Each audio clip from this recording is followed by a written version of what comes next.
Mahigit 2 linggo bago ang undas, naglabas ng paalala ang Manila LGU sa mga bibisita sa mga sementeryo. Apektado naman ang supply ng ilang nagbebenta ng mga bulaklak sa Dangwa dahil sa mga nagdaang bagyo.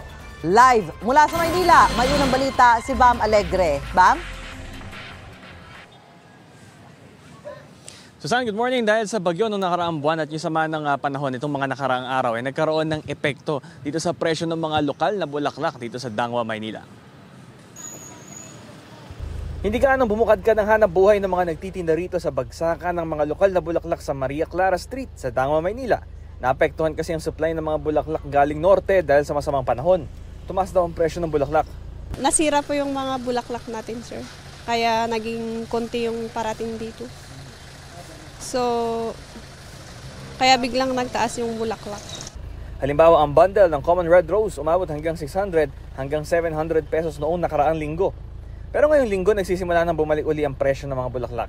Yun nga lang, paparating ang undas, kaya asahan na muli na naman daw tataas ang mga bulaklak dito sa Dangwa. Para sa tindera si Mayan Calado, hinihintay niya ang pagdating ng pista opisyal na ito sa pagkatapos ng Oktubre. Ngayon, bumabalik na yung dating supply natin. So, dumadami din yung bulaklak. So, yung prices, bumaba din. Sana tataas. Tataas doon sa kaya ng namimili. Samantala, naglabas na ng paalala ang lokal na pamahalaan ng Maynila kaugnay sa nalalapit na undas para sa mga bibisita sa Manila North at South Cemetery. Tulad ng dati, bawal ang patalim, alcoholic beverages, sugal, mga videoke at mga sandata.